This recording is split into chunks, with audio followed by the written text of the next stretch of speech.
In this part of the tour, we'll look at how our example map was gradually built up through discussion amongst its stakeholders.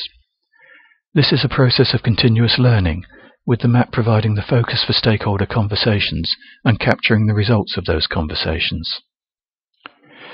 Our example business change was prompted by the need to cut operating costs in the customer services division.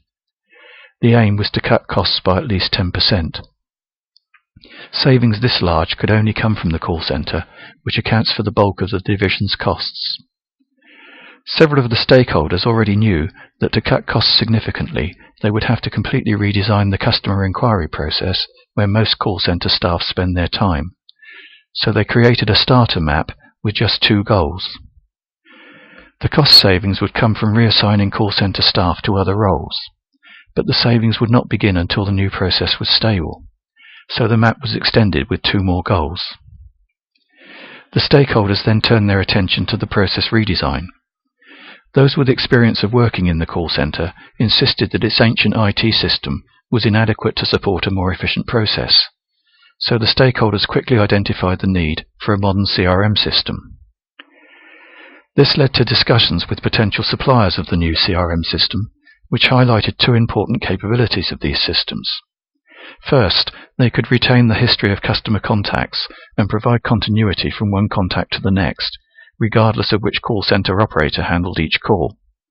Second, they could guide operators through the inquiry process and prompt them to suggest new products that should be of interest to that specific customer.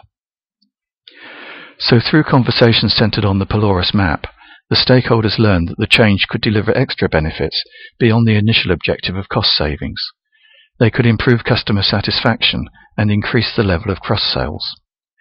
The original top-level goal of costs reduced was extended to show that the stakeholders were now pursuing further benefits beyond just cost reduction.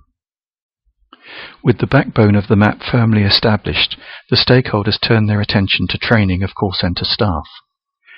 This would require a substantial program that should begin as soon as possible. But trainees would need to use the new CRM system, which was not scheduled to be fully operational for some months. The chosen CRM suppliers suggested that they could install a pilot system solely for training purposes, so both the pilot system and the training were added to the map. The overall structure of the map was then complete, though there was still much to be done in defining the goals precisely and identifying risks and assumptions. In the next part of the tour, we'll look at delivery.